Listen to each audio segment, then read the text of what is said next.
Praise the lord. హల్లెలూయా.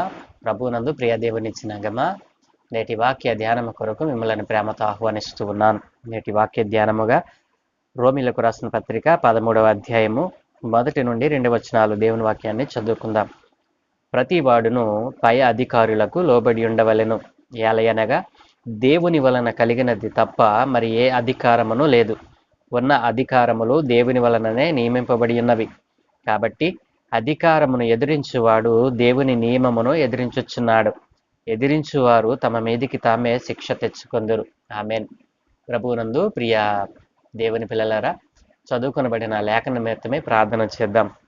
సకల ఆశీర్వాదములకు కారణభూతుడైన తండ్రి, మా గొప్ప దేవ, మీకు స్తోత్రాలు నాయనా.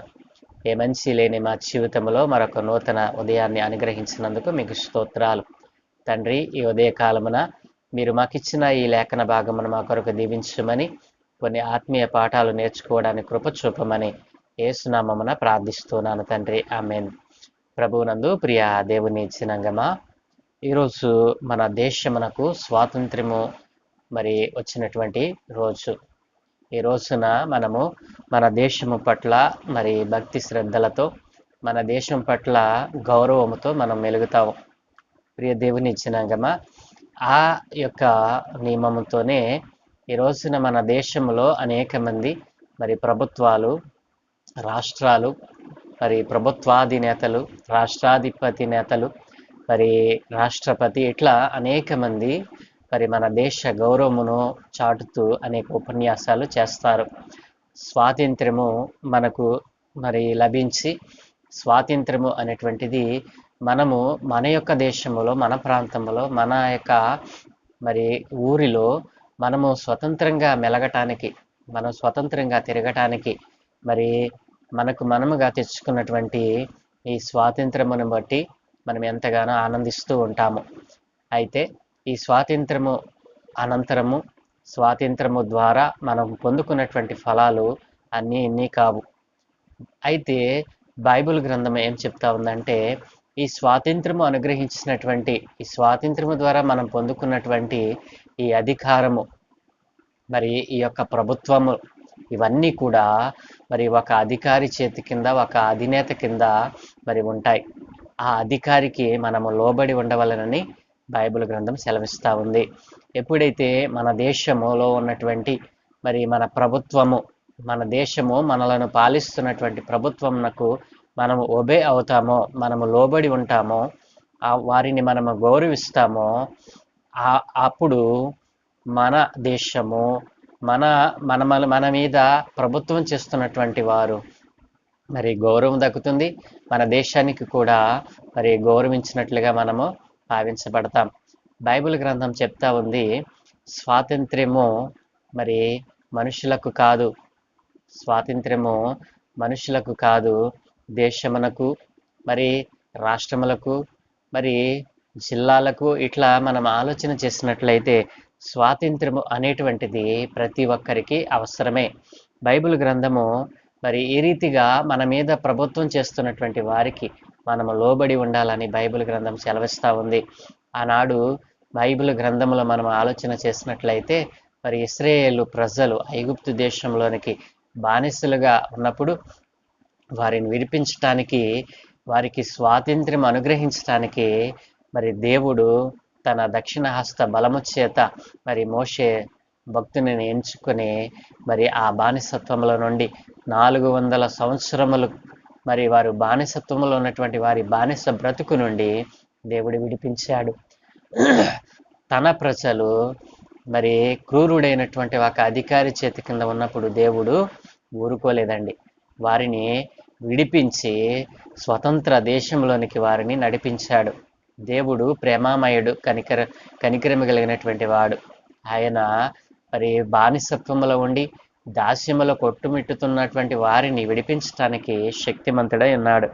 ఈరోజు మనం చదువుకున్నటువంటి లేఖన భాగం మనం ఆలోచన చేసినట్లయితే బైబిల్ గ్రంథం చెప్తా ఉంది, మనకు నిజమైన స్వాతంత్ర్యము ఎప్పుడు వస్తుంది అని అంటే, మనము మన పై అధికారులకు లోబడి ఉండాలి. ప్రియ దేవుని చిన్నంగమా, బైబిల్ గ్రంథం క్లియర్గా సెలవిస్తూ ఉంది ఏంటంటే, మనము మన పై అధికారులకు లోబడి ఉండాలి. అధికారము మనుషుల వలన కలిగినది ఎంత మాత్రమును కాదు. అధికారము దేవుని వలననే కలిగినది. కాబట్టి దేవుని యొక్క వాక్యము సెలవిస్తా ఉంది, ప్రతివాడును పై అధికారులకు లోబడి ఉండవలెను. ఏలయనగా దేవుని వలన కలిగినది తప్ప మరి ఏ అధికారమును లేదు. ప్రతివాడును పై అధికారికి లోబడి ఉండాలి. ఎందుకు లోబడి ఉండాలి? ఎందుకంటే దేవుడు చెప్తా ఉన్నాడు, దేవుని వలన కలిగినది తప్ప మరి ఏ అధికారమును ఈ భూమి మీద లేదు. కాబట్టి ఏ అధికారి అయితే మరి ప్రభుత్వమును చేయించున్నాడో ఆ అధికారికి ఆ అధికారమును ఇచ్చినటువంటి వారు ఎవరు తెలుసా? సర్వశక్తిమంతుడైనటువంటి దేవుడు. కాబట్టి నీవు ఆ అధికారిని, ఆ ప్రభుత్వం చేస్తున్నటువంటి వారిని నీవు ధిక్కరిస్తున్నావు అంటే సాక్షాత్తు నువ్వు ఎవరిని ధిక్కరిస్తున్నావు? దేవునినే. కాబట్టి ఈ రోజున మనుషులకు అధికారము పైనుండి ఇవ్వబడినది. మనుషులకు పైనుండి ఇవ్వబడితేనే తప్ప మరి ఎవరికి ఏ అధికారమును కలుగలేదు. కాబట్టి నా ప్రియ దేవుని చిన్నంగా, ఒకవేళ నా డబ్బును నేను కుమ్మరించి అధికారాన్ని సంపాదించుకున్న ఈ యొక్క రాజరికం అనేటువంటిది, ఈ యొక్క ముఖ్యమంత్రి అనేటువంటి పదవి కానీ మరి మంత్రి అనేటువంటి పదవి కానీ నేను సంపాదించినటువంటి డబ్బు ద్వారా నేను కొనుక్కున్నాను, ప్రజలకు వాటిని అమ్మి ప్రజల ద్వారా నేను ఎన్నుకోబడ్డాను అనుకుంటున్నావేమో. నీకు అధికారము పైనుండి అనుగ్రహింపబడింది. నీవు దేవునికి విధేయుడువు కావా పక్కన పెడితే నీకు ఆ అధికారం ఇవ్వటానికి దేవుడు మాత్రము మరి అవకాశాన్ని దయచేశాడు. కాబట్టి నీకు ఇచ్చినటువంటి అధికారాన్ని నీవు సద్వినియోగం చేసుకోమని బైబిల్ సెలవిస్తూ ఉంది. కాబట్టి మనము ప్రతి ఒక్కరము కూడా మన దేశ స్వాతంత్ర్యమును బట్టి మనం ఆనందించడం కాదు, కానీ మనకు నిజమైన స్వాతంత్రం ఎప్పుడు వస్తుందని బైబిల్ సెలవిస్తుంది అని అంటే, ఆ స్వాతంత్రము ద్వారా మరి మనలను పాలిస్తున్నటువంటి వారికి మనము ఒబే అవ్వాలి, వారికి లోబడి ఉండాలి. ప్రభుత్వములు చేస్తున్న వారి మీద మనము మరి నమ్మకము కలిగి వారికి లోబడి ఉండి వారి చేతి కింద మనం ఉండాలి. ఈ రోజున మనము ఆ స్వాతంత్ర ఫలాన్ని మనము అనుభవించాలి అని అంటే ప్రతి ఒక్కరూ కూడా అధికారమును గౌరవించాలి, అధికారులను గౌరవించాలి, వారికి లోబడి ఉండాలని బైబిల్ గ్రంథం సెలవిస్తూ ఉంది. బైబిలు మరి స్వాతంత్ర్యమునకు ఎంత ప్రాధాన్యతను ఇచ్చిందండి.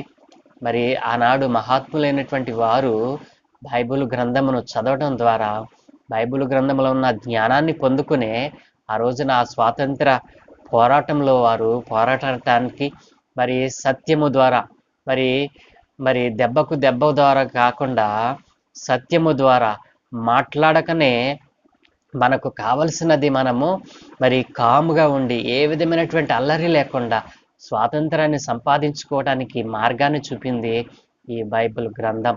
ఈ బైబిల్ గ్రంథం చదివినటువంటి వ్యక్తులలో మరి మనం చూసినట్లయితే స్వాతంత్ర సమర యోధులుగా మనం ఈ రోజున కొలుస్తున్నామంటే, వారి పేర్లు తలుస్తున్నామంటే వారు బైబిల్ గ్రంథాన్ని పఠించినటువంటి వారు. వారిలో ప్రథములు మరి గాంధీ మహాత్ముడు. ప్రియ దేవుని ఇచ్చినాక మా బైబిల్ గ్రంథములో రాయబడినటువంటి ప్రతి మాటను ఆయన ఎంతగానో మరి ఆయన ఇష్టపడ్డాడు. చాలాసార్లు దీనిని పఠనం చేసినట్లుగా మనం చూడగలం. ఆయన కొటేషన్స్లో మనం చూసినట్లయితే అనేకములు బైబిల్ గ్రంథం నుండి తీసుకునబడినవే. కాబట్టి నా ప్రియ దేవుని ఇచ్చినాక ఆనాడు వారు చేసినటువంటి ఆ సత్యాగ్రహము అనేటువంటిది సత్యము ద్వారా, ఆగ్రహము చూపకుండా సత్యము ద్వారా మనము మాట్లాడకుండా ఉంటే కార్యం చేసేటువంటి దేవుని మీద మనము ఆ యొక్క పనిని వదిలిపెట్టినట్లయితే దేవుడే అధికారం ఇచ్చేవాడు గనుక అధికారము మనకు ఆ స్వాతంత్రం ఇచ్చేవాడు దేవుడే అని ఆ రోజున వారు తలంచి ఆ సత్యాగ్రహం అనేటువంటి దానిని చేపట్టి బైబిల్ గ్రంథము ద్వారా గ్రహించినటువంటి వారే ఈ రోజున మనకు స్వాతంత్ర ఫలాలు మనం అనుభవించడానికి కారణమయ్యారు. కాబట్టి అధికారము దేవుని వలననే వస్తుంది, దేవుడే ఇస్తాడు అని గ్రహించినటువంటి ఆనాటి మహానుభావులు దేవుని యొక్క అత్యున్నతమైనటువంటి నామాన్ని తెలుసుకొని వారు మరి దేవుని యందు విశ్వాసం ఉంచారండి. కాబట్టి అయితే వారి విశ్వాసాన్ని బయటికి ప్రకటించకపోయినా వారు దేవుని యందు విశ్వాసం ఉంచినట్లుగా మనము చూడగలం. కాబట్టి నా ప్రియ దేవుని జనాంగమా, మన దేశమును గురించి మనము ప్రార్థించగలిగిన వారమే ఉన్నాము. స్వాతంత్ర్యము మరి మనుషుల వలన మనకు రాలేదు, దేవుని వలన అది వస్తుందని వారు నమ్మారు. కాబట్టి దేవుడు మనకు స్వాతంత్ర్యాన్ని అనుగ్రహించాడు. ఈ స్వాతంత్రము ద్వారా మనము మన దేశములో మనం ఎక్కడికి వెళ్ళాలన్నా వెళ్ళవచ్చు. అది వరకు మనం ఎక్కడికి వెళ్ళాలన్నా ఒకరి ఒకరి పర్మిషన్ కావాల్సి వచ్చేది. మనం ఏం చేయాలన్నా మరొకరి పర్మిషన్ కావాల్సి వచ్చేది. వారు మనలను బానిసలుగా చూసేవారు. మన దేశంలో మనం ఉంటూ ఒకరి చేతి కింద బానిసలుగా బ్రతకవలసినటువంటి ఆ దినాలను మరి మన మన మన మన మన నాయకులు మరి వాటి నుండి మనల్ని విడిపింపచేసి మనకు స్వాతంత్రాన్ని అనుగ్రహించారు. అయితే ఈ భూమి మీద మరి మనము అటు ఇటు తిరగటానికే మనకు అవకాశం లేదని మనం ఎంత బాధపడ్డామో, ఈ భూమి మీద మనుషులను చేసిన దేవుడు మనకు మరి ఈ భూమినే మనకు స్వాతంత్రముగా మనకు సమస్తమును మనకు అనుగ్రహించాడండి.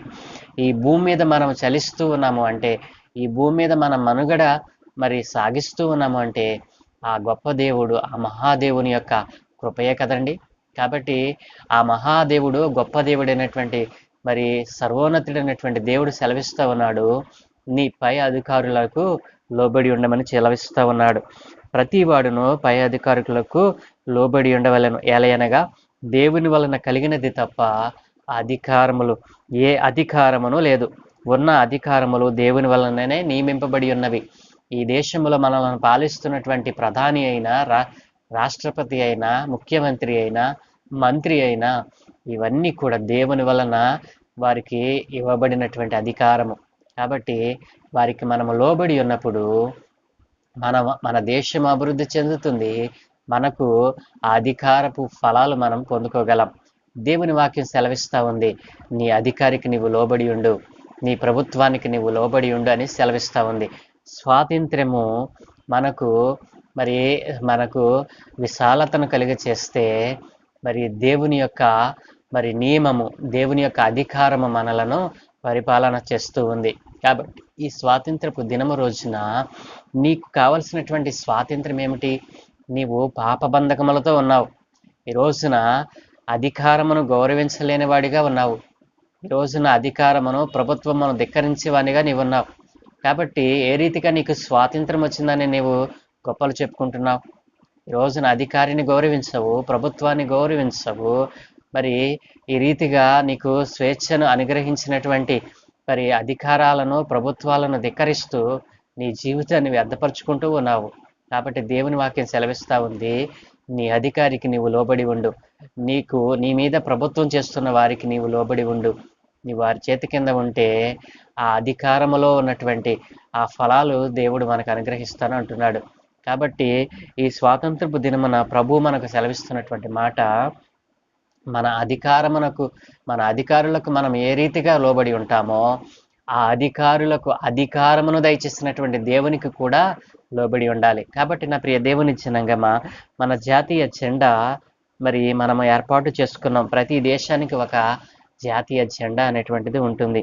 ఆ జాతీయ జెండాలో ఉన్నటువంటి ఆ యొక్క రంగులను, వాటిలో ఉన్నటువంటి పరమార్థాలను మనము గ్రహించినట్లయితే మన జాతీయ జెండాలో ఉన్నటువంటి మరి ఆ యొక్క కాషాయ రంగును మనము ఆలోచన చేసినట్లయితే, కాషాయ రంగు సాహసము, పరిత్యాగము గురించి మనకు తెలుపుతుంది.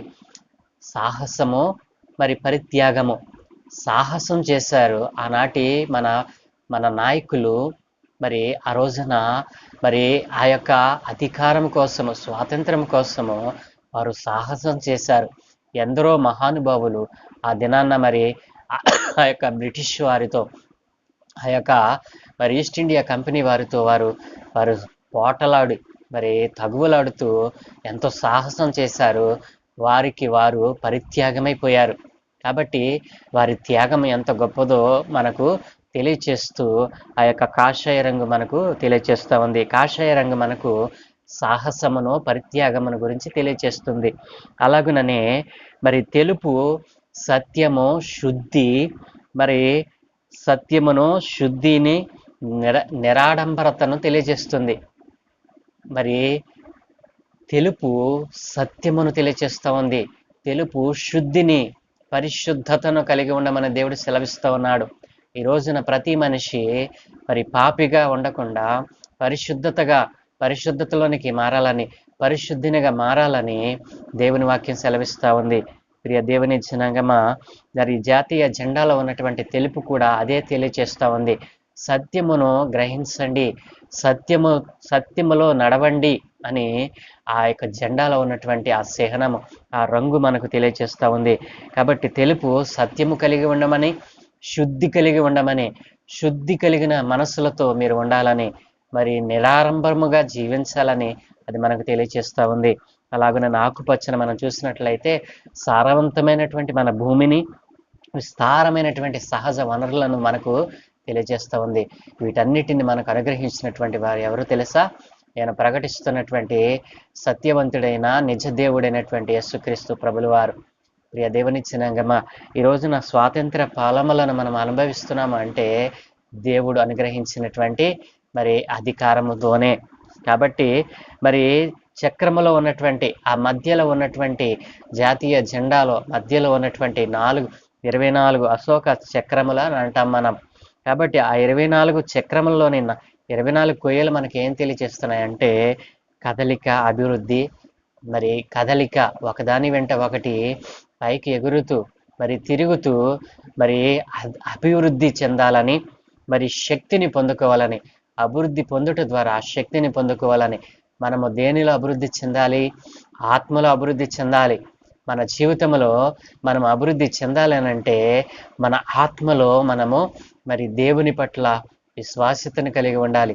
ఆత్మలో అభివృద్ధి చెందినప్పుడు దేవుడు అన్నాడు కదా, మీరు అభివృద్ధి చెంది భూమిని నిండించి మరి అభివృద్ధి చెంది మరి మీరు ఫలవంతులు కావాలని ఆయన కోరుకున్నాడు. ఈ భూమి మీద మనుషులు లేనప్పుడే దేవుడు ఈ వాగ్దానాన్ని ప్రజలకు అనుగ్రహించాడు. మానవులైనటువంటి మనందరికీ దేవుడు అనుగ్రహించాడు. మీరు భూమిని నిండించి దాన్ని లోబర్చుకొనండి, మీరు ఫలించి అభివృద్ధి పొందండి అని దేవుడు ఈ భూమి మీద మరి మానవ జాతి ఉద్భవించక ముందే ఆయన వాగ్దానం దయచేశాడు. కాబట్టి నా ప్రియ దేవుని చిన్నంగమ్మ, మన జాతీయ చిహ్నంలో ఉన్నటువంటి ఈ యొక్క రంగులు, వాటిలో ఉన్నటువంటి అశోక చక్రము మనకు తెలియజేస్తుంది ఏంటంటే మనము సత్యమును గ్రహించి శుద్ధి కలిగినటువంటి మనసులు కలిగిన వారమై, మనకు దేవుడు అనుగ్రహించినటువంటి ఈ పచ్చని మరి పంటను మనం అనుభవిస్తూ మనము స్వేచ్ఛగా మన దేశంలో మనం స్వేచ్ఛగా మరి తిరగాలని, మన దేశ ఫలాలను మనం అనుభవించాలని మరి వారు మరి దానిని ఏర్పాటు చేశారు. ఈ రోజున జాతీయ జెండాను గౌరవించినంతగా మరి సాక్షాత్తు దేవుడైనటువంటి ప్రభు అయినటువంటి నిజ దేవుడైనటువంటి వాణిని గౌరవించకుండా ఈ రోజున ప్రజలు తిరుగుతూ ఉన్నారంటే మనకు భూమి మీద స్వాతంత్రము మనకు నిత్యరాజ్యమును అనుగ్రహించదండి. మనం ఎప్పుడైతే పరిపూర్ణమైనటువంటి వ్యక్తులుగా సత్యమును గ్రహించి నిజ దేవునిని ఎరిగి మనము ఈ భూమి మీద చలించినప్పుడు సత్యవంతుడైనటువంటి దేవుడు ఎవరో తెలుసుకొనకుండా భయభక్తులు లేకుండా బ్రతికితే నిజమైన స్వాతంత్రపు ఫలాన్ని అనుకుంటున్నాము తప్ప ఆ స్వాతంత్రపు ఫలాన్ని అనుభవించలేని వారిగా మనము మారిపోతూ ఉన్నాం.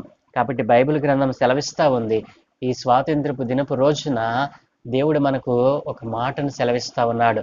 మనము మన పై అధికారికి లోబడి ఉండాలి, ప్రభుత్వానికి లోబడి ఉండాలని బైబిల్ గ్రంథం సెలవిస్తూ ఉంది.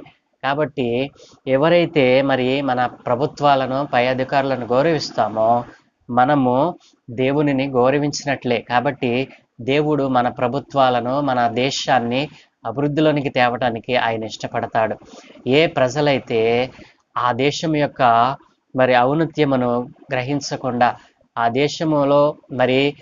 దేశమును పరిపాలిస్తున్నటువంటి వారిని గౌరవించకుండా, ప్రభుత్వాలను గౌరవించకుండా మరి ధిక్కరిస్తూ ఉంటారో అట్లాంటి దేశంలో ఉన్నటువంటి ప్రజలను ఆయన కొట్టివేస్తానంటున్నాడు.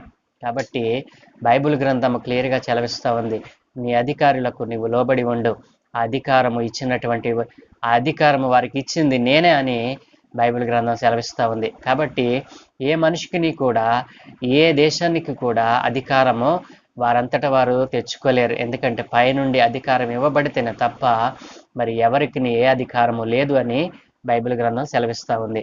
కాబట్టి మన మీద ప్రభుత్వం చేస్తున్నటువంటి వారిని మనం గౌరవిద్దాం, వారికి లోబడి ఉందాం. ప్రభుత్వాలను, రాష్ట్రాలను పరిపాలిస్తున్న వారిని గౌరవిస్తూ వారికి లోబడి ఉంటూ దేవుడిచ్చేటువంటి ఆ అభివృద్ధి ఫలాలను, దేవుడిచ్చేటువంటి ఆశీర్వాదాలను పొందుకుందాం. ఒక విషయం అండి, ఈ రోజున ప్రభుత్వం కొరకు, మన దేశం కొరకు ప్రార్థించే వారిలో మొదటి వారు ఎవరో తెలుసా? వారు క్రైస్తవులే. ఈ రోజున మన దేశము కొరకు, మన రాష్ట్రం కొరకు, మన ప్రాంతం కొరకు, ప్రతి ఒక్కరి కొరకు ప్రార్థించేటువంటి మనసు కలిగినటువంటి వారు క్రైస్తవులు. ఈ రోజున ఎంతో మంది ఈ రోజున మన దేశం కొరకు వారు ప్రార్థించడానికి మోకరించి ఉన్నారు. కాబట్టి మన దేశం కొరకు మరి ప్రార్థించే వారి గుంపులోనే ఉన్నావా? ఈ రోజున సర్వశక్తిమంతుడైన దేవునిని తెలుసుకున్నటువంటి నీవు, ఒకవేళ తెలుసుకోకపోతే ఈ రోజున సత్యవంతుడైన దేవుడు, సజీవుడైనటువంటి దేవుడు, మాట్లాడే దేవుడు మరి ఈ రోజున మనతో ఈ రోజున ఈ రీతిగా మనము సలించి ఈ రీతిగా మనం మాట్లాడుతూ ఉన్నామంటే, ఈ స్వేచ్ఛ గాలిని మనం పీల్చుకుంటున్నామంటే పైనుండి వాటిని అనుగ్రహిస్తున్నటువంటి సర్వశక్తుడైన దేవునిని తెలుసుకోవాలని ఈ రోజున ఈ స్వాతంత్రపు దినాన్న మరి మీకు తెలియచేస్తూ, మరి అధికారమునకు లోబడి ఉందాం, అధికారులను గౌరవిద్దాం, మన దేశం కోసం ప్రార్థిద్దాం. మన దేశము మరి అన్ని దేశాలలో ప్రపంచంలోనే నెంబర్ 1 దేశముగా మారటానికి, మరి నెంబర్ 1 మరి దేవునికి విధేయత కలిగినటువంటి ప్రజలుగా నా దేశ ప్రజలు మారాలని, మన దేశంలో ఉన్నటువంటి మరి ఈ రీతిగా మరి దేశమునకు వ్యతిరేకంగా మారుతున్నటువంటి వారందరూ కూడా మరి దేశానికి మరి లోబడినట్లుగా, దేశం పట్ల గౌరవం కలిగినటువంటి వారిగా, దేశం పట్ల దేశాన్ని గౌరవించే వారిగా మారుటకు మరి ఏ ఒక్క ప్రజ కూడా, భారతదేశంలో ఉన్నటువంటి ఏ ఒక్కరు కూడా నశించిపోకుండా అందరూ రక్షింపబడి నిత్య రాజ్యము చేరాలని, పరలోక రాజ్యము చేరాలని, అందరూ అంతటా మారు మనసు పొందాలని ప్రార్థించే గుంపులో నీవు కూడా ఉండాలని ప్రభు పేరు మనవి చేస్తున్న మాటలు ముగిస్తూ ఉన్నాను. చిన్న ప్రార్థన చేద్దామండి. సకల ఆశీర్వాదములకు కారణభూతుడైన తండ్రి, గొప్ప దేవానికి వందనాలు నాయనా. ఏ మంచి లేని మా జీవితంలో ఆ రోజున నీ ప్రజలను నైనా 400 సంవత్సరాల బానిస బ్రతుకు నుండి నీ విడిపించావు నాయన. ఈ రోజున మా మీద ప్రభుత్వం చేస్తున్న వారిని గౌరవించమని నీ వాక్యములో నీవు సెలవిచ్చావు. బైబిల్ గ్రంథము నైనా ఇదిగో తండ్రి ప్రభుత్వం చేస్తున్న వారిని గౌరవిస్తూ ఉంది, వారికి లోబడి ఉండమని సెలవిస్తూ ఉంది నాయన. వ్యతిరేకంగా మరి నీ మీద ప్రభుత్వం చేస్తున్న వారి మీద వ్యతిరేకంగా తిరగమని ఎక్కడానైనా నీ గ్రంథం సెలవివ్వలేదు. నీ గ్రంథము సత్యమైనది, మరి విశ్వాస్యతకు నిలిచినది నాయన. ఇట్లాంటి పరిశుద్ధ గ్రంథాన్ని చేతపోని అయా నీ ప్రజలు దేశానికి, మరి ప్రభుత్వాలకు, రాష్ట్రాలకు, అధికారులకు లోబడకుండా ఎదురు తిరుగుతున్న వారితో మరి మాట్లాడమని, ఈ రోజున ప్రపంచంలో అనేకమైనటువంటి దేశాలు అయా విచ్ఛిన్నమైపోతావు నాయన. మత ప్రాతిపదికన నాయన మరి విధ్వంసకాండను జరిగిస్తూ ఉండగా అందరినీ అంతటను చూస్తున్న మా తండ్రి అయా ఇదిగో ప్రతి దేశంలో కూడా నాయన ఈ రీతిగా చెడి పడిపోతున్నటువంటి వారందరినీ నేను నీ పాదాల చెంతకు తెస్తూ ఉన్నాను. అయా నీవు మాకు ఇచ్చిన స్వేచ్ఛ ఫలాలను, అధికారములను అయా మేము నైనా వ్యర్థపరచుకొనకుండా నాయన, అధికారం ఇచ్చింది మీరేనని అయా అధికారికి లోబడి ఉంటే నాకే లోబడి ఉన్నట్లుగా మీరు సెలవిచ్చారు నాయన. ఆ రీతిగా మా అధికారులకు లోబడి ఉండి మీకు విధేయత కలిగిన వారమే మీరిచ్చే నాయన ఆ స్వాతంత్ర ఫలాలను, ఆ నిత్యరాజ్య ఫలాలను పొందుకోవడానికి కృప చూపమని, ఈ రోజున ఎవరైతే నైనా ప్రభుత్వానికి, అధికారులకు నైనా ఎదురు తిరగాలని ఆలోచన కలిగి ఉన్నారో వారి ఆలోచనల నుండి వారిని తప్పించి దేశం పట్ల అయా అధికారుల పట్ల వారి భక్తి శ్రద్ధలతో ఉండినట్లు, తద్వారానైనా నీ యొక్క రక్షణను, నీ యొక్క నిత్య రాజ్యాన్ని పొందుకునే వారసులుగా వారిని తయారు చేయమని ఈ దినమున మాకు ఇచ్చినందుకు మీకు స్తోత్రాలు. ఈ దినమందు చే పనులన్నిటిని మీకు అనుదృష్టి ఉంచి మీ ఆత్మను తోడుగా ఉంచి మీరే మహిమ పొందుకోమని యేసు నామమున ప్రార్థించి వేడుకుంటూ ఉన్నాను తండ్రి. ఆమేన్, ఆమేన్.